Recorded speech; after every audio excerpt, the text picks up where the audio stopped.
എന്നല്ലേ നമ്മളെ ബീനു ദുബായിന്ന് വരുന്ന ദിവസം?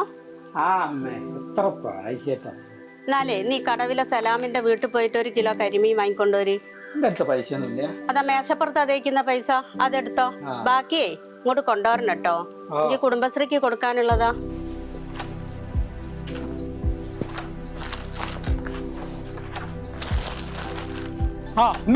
ഞാൻ പോയി വരട്ടോ.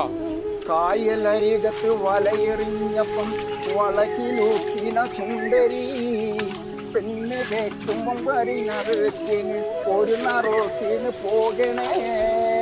കുമാരാട്ടോ. രമേശനോ? എന്താ രമേശായി വഴിക്കൊക്കെ നേരം വെളുക്കുമ്പോ തന്നെ? എന്താണ് കുമാരാട്ടാ, ഇന്നാണ് അനിയൻ ഗൾഫിൽ നിന്ന് വരുന്നത്. ആര് നീയോ? ആ, എന്നാ നമുക്കൊന്ന് ഉസാറാക്കണ്ടേ? നമ്മളിപ്പോഴും വീട്ടിലേക്ക് വരേണ്ടത്. നിങ്ങൾക്ക് എപ്പോ വേണമെങ്കിലും വരാലോ. തൽക്കാലം നിങ്ങളൊരു കാര്യം ചെയ്യും, നിങ്ങൾ എന്നെ നക്കരയാക്കി ഞാൻ ലേശം കരിമീൻ വാങ്ങിക്കാട്ടെ. തിരിച്ചുകൂടെ വരുമോ? ഞാൻ ആ രീതിയിൽ ചായക്കടയിൽ ഉണ്ടാവും. അതൊന്നും ഉറപ്പിക്കാൻ പറ്റൂല.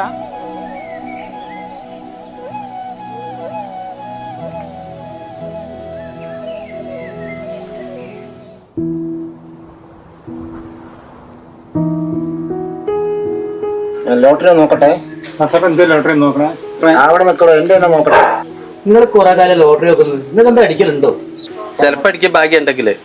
കൊറേ നേരമായി നിങ്ങൾ വെറുതെ പറഞ്ഞിരിക്കുന്നത്. അതിന് ചായ ഒന്നും വേണ്ടേ? ചായ ലൈറ്റ് വേണം. ലൈറ്റ് ചെയ്യാം. എനിക്ക് എടുത്തോളൂ.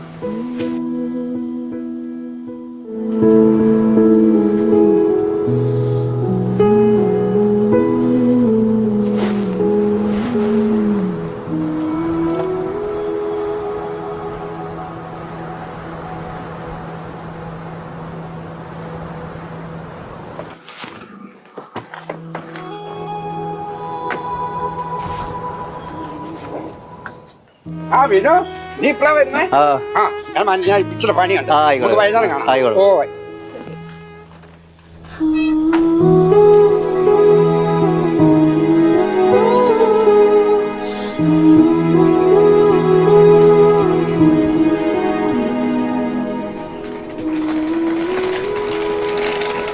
എന്നാ പിന്നെ ഞാൻ പോട്ടോടാ.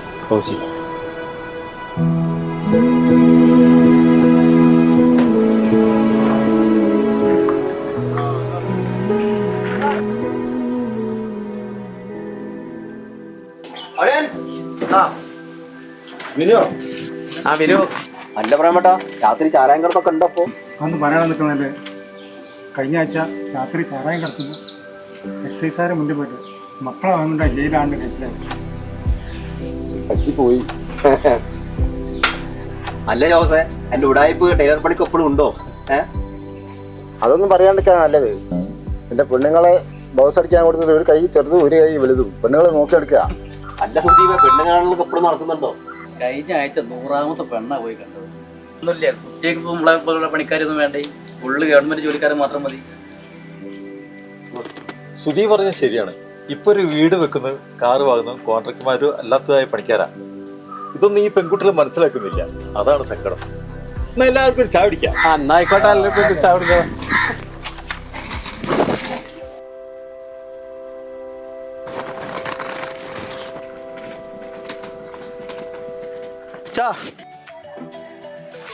മോനെ, പണിക്കൊന്നും പോയില്ലല്ലേ? നീ ഇന്നും വരുന്നില്ല വിവരോ? രമേശനോട് പറഞ്ഞടാ, അതുകൊണ്ട് ഇന്ന് ലീവാക്കി. സാറില്ല.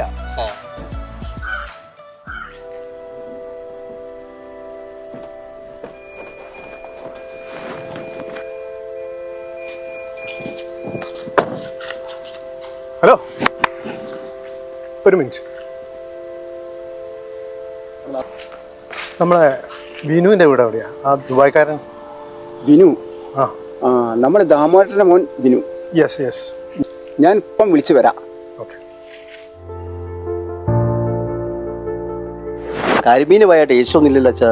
മോനെ ബിനു, പുഴ മുഴുവൻ ഇപ്പൊ നല്ല നിറഞ്ഞിരിക്കില്ലേ? അത്രേ രസം ഉണ്ടാവുള്ളൂ. പിന്നെ നിനക്ക് ഇഷ്ടമുള്ളത് കൊണ്ട് വാങ്ങിയെന്ന് മാത്രമേ ഉള്ളൂ. ബിനു മോനെ, ഇവിടെ ഇരിക്കി. നിന്നോടൊരു കാര്യം പറയാനുണ്ട്. കാര്യം എന്താ വെച്ചാൽ, ഞാനും അമ്മയും ഞങ്ങളിപ്പോ അടുത്തൊരു കുട്ടീനെ കണ്ടു. കുട്ടീനെ ഞങ്ങൾക്ക് ഇഷ്ടപ്പെട്ടു. കുട്ടി എന്തോ ബാംഗ്ലൂർ എന്തോ ഡിസൈൻ എന്തോ പഠിക്കും. നമ്മളെ പപ്പേട്ടന്റെ മോളാ. എന്താ നിന്റെ അഭിപ്രായം? ആ, ഓന്റെ അഭിപ്രായം ചോദിച്ചിട്ടല്ല ഓന്റെ കല്യാണക്കാരൻ തീരുമാനിക്കുന്നു. ഇവിടെ അങ്ങോട്ട് തീരുമാനിക്കാന്നല്ല. എന്റെ അഭിപ്രായം കൂടി അല്ല ചോദിക്കേണ്ടത് കൊണ്ട് കടമല്ല നമ്മള്. ഒക്കെ ആയിക്കോട്ടെ. എന്താ ഞങ്ങൾ തീരുമാനിച്ചു. എന്താ നമുക്ക് ഉറപ്പിച്ചൂടാ കാര്യം? അങ്ങനെ ചെയ്യാം. ആ ശരി, എന്റെ ഉറപ്പ് കിട്ടാൻ വേണ്ടി വിളിച്ചാ.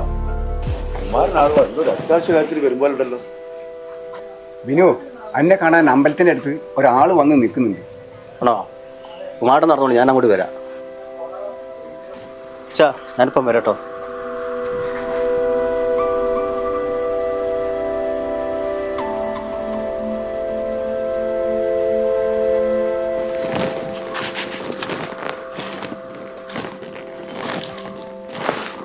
ജോൺസേട്ടാ, എന്നെ ദുബായി നന്ദിയേ.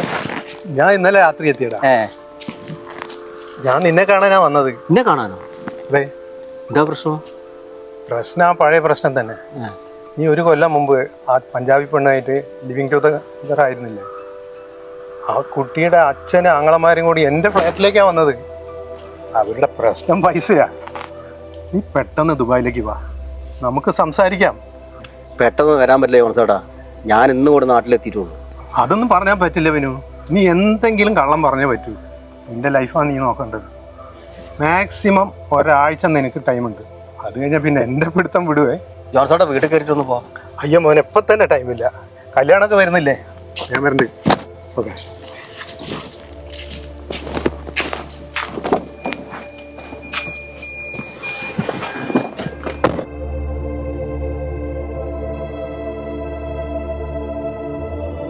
എന്നാലേ ഞാൻ പോയി വരാം. കല്യാണം നീട്ടി വെക്കാൻ വേണ്ടി പറഞ്ഞു. ഇതെന്ത് വരവും പോക്കാ മോനെ? ഒരാഴ്ച പോലും ഇവിടെ നിന്നില്ലല്ലോ. എന്ത് ചെയ്യാൻ അമ്മ, കമ്പനി ആവശ്യത്തിന് വിളിച്ചാൽ പോകാണ്ടിരിക്കാൻ എനിക്ക് പറ്റുമോ? അവിടുത്തെ ചോറല്ലേ ഞാൻ തിന്നുന്നത്. അല്ലേ യാത്ര.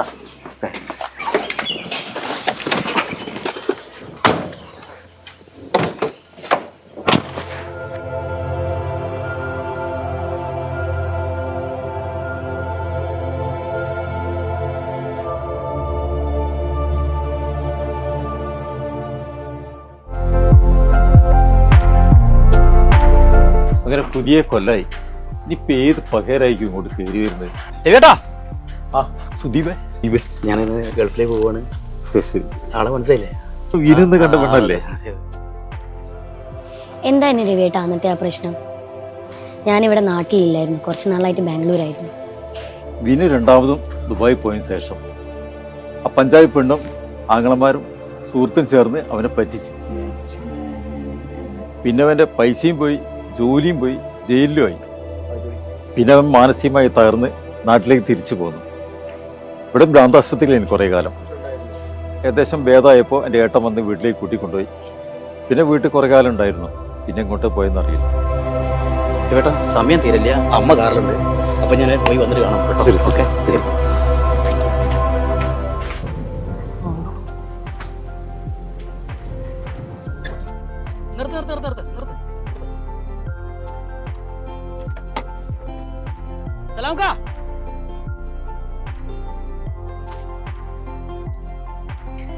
ദുബായിക്ക് പോണ വഴിയാ, കണ്ടല് വളരെ സന്തോഷമുണ്ട് കേട്ടോ. നന്നായി വമ്മനെ. ഓക്കെ പോയിടാ. പറ്റിക്കപ്പെടൂല. ഞാൻ പറ്റിക്കപ്പെടൂല. ഞാൻ പറ്റിക്കപ്പെടൂല. എന്റെ പൈസ പോയി. വിനേട്ടാ എന്ത് കോലാ വിനേട്ടാ അത്? എത്ര കാലം നിങ്ങൾ അന്വേഷിക്കുന്നത്? നിങ്ങളെന്താ വീട്ടിലേ വരാത്തത്? വിനേട്ടാ ആടയ്ക്ക് വരി, ഞങ്ങളെ കൊണ്ട് ഞാൻ വീട്ടിൽ കൊണ്ടാക്കാം. വരി. പറ്റിക്കാൻ വന്നല്ലേ? ഞാൻ മുന്നേ പറ്റിക്കാൻ വന്നല്ലേ? എന്നെ പറ്റിക്കാൻ വന്നല്ലേ? എന്നെ പറ്റിക്കാൻ വന്നല്ലേ?